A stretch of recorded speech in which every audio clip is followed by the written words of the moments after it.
Welcome back to AM/PM Crypto. Is the market about to flip bullish? I think so. Today I'm going to go over a few reasons why I think we're going to see some upside action. So let's get into it. So before we begin, I want to express that this is only my own opinions on the chart. Please do your own research. So here we have the Bitcoin chart, and we are holding above my green box area. This is where I was hoping to see some bullish divergence, which I did get. I got some small, bullish divergence here. And also, if you notice right here, we have larger hidden bullish divergence as well. So hidden bullish divergence is when price action, is making a higher low and the RSI is making a lower low. So that's hidden bullish divergence. And so this looks really healthy to me. So we're also making, if you go here on the 4-hour, we're kind of making a little falling wedge pattern, which we just broke out of. This would be like the falling wedge pattern here.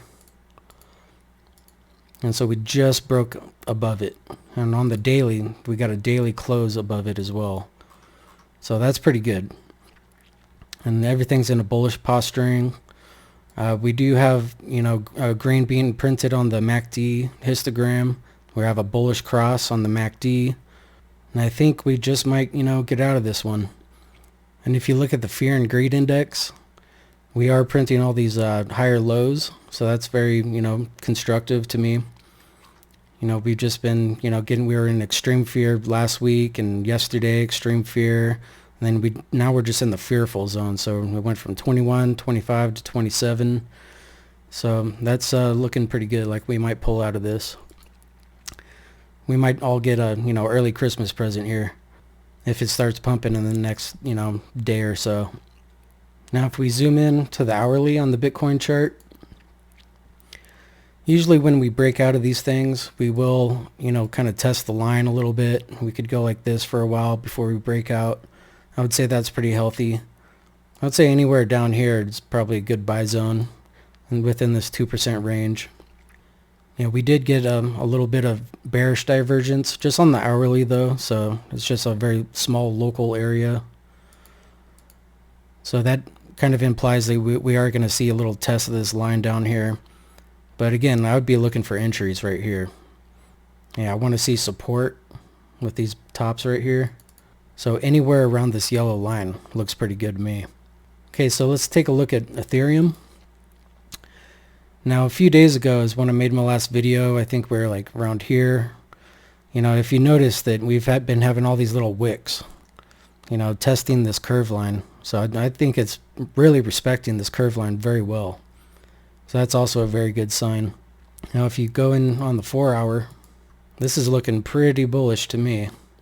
Now, I have an alert set right here at 41.50. So I want to see us get above there and hold. That'd be fantastic. Well, let's go back to the daily.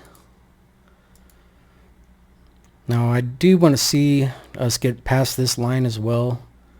I mean, we could even go back down to the 4-hour here and draw another line, kind of like this.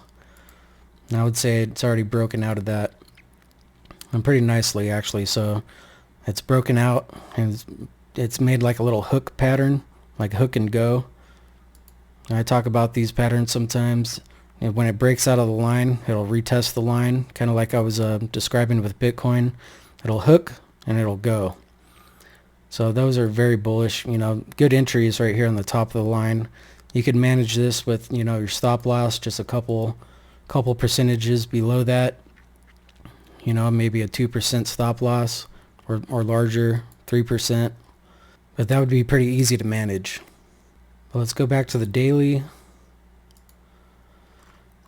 Yeah, we're still respecting this macro trend line, so it's very, very nice. And we do have this Class C bullish divergence. It's flat on the RSI and the descending price action.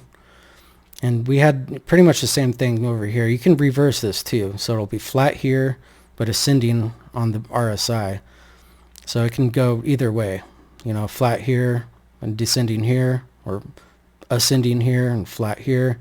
Both of these are Class C divergences. So the structure is looking pretty nice. We're getting my divergence that I was looking for, and everything looks pretty set to go. So we'll see how this plays out. And if you want to go to Mana right here, Mana, you know, popped out of this falling wedge pattern, and it's just been going sideways. But, you know, I'm still pretty bullish on these Metaverse coins. It's still holding above my green box zone. This is my zone of interest. So overall, I think Mana looks pretty healthy. Now let's check out Sand really fast. Now Sand, it had these two patterns. It was in a falling wedge and a curve line. And it's been holding this curve line rather nicely. So we're only on the 12-hour. Here, let's go on the daily. The last video I made was like 4 days ago or so. So, you know, it was right here. I wanted to see it respect this line one more time, and it did. And so I just want to see it break out of this little structure here. Put a line right here, maybe at the top of these candles. And I do have an alarm set right here for $5.48. And if it broke above $5.48, I'd be pretty bullish. And on the RSI, we're about to flip above the red moving average. You notice like it turns green when it flips above these moving averages. And this is what I usually look for. I want to see it go above the moving average and then retest the moving average. So I'd still like to see this kind of go above, you know, break out here, maybe retest the curve line. And then simultaneously it'll probably retest this moving average, this red line. And then that would be a good entry right there. And you can manage the stop loss pretty much just like I illustrated on Ethereum. I mean, the ranges here are bigger because these are Metaverse coins. And I mean, Bitcoin and Ethereum, you know, they have smaller ranges. So you're going to have to adjust your position sizing appropriately. But it looks pretty good to me. So when these start to run, I will be looking for my target zone. So you can take a measurement. So this is pretty much a bull flag. So we can take a measurement here from the start of the move to the top of the move. And just move this flagpole where the breakout would be. Then you have a target up here. So $10.75. And that's a pretty good move. It's like 120%. So that's what I'll be looking for. But we still do have a lot of work, you know. I'm going to keep my eye on this. I'll keep you guys posted. And one more thing, if you could like and subscribe to the video, I'd really appreciate it. You know, this is a new channel. I'm just getting going. So hopefully I can bring you guys some value today. But thank you. Appreciate it. Take care.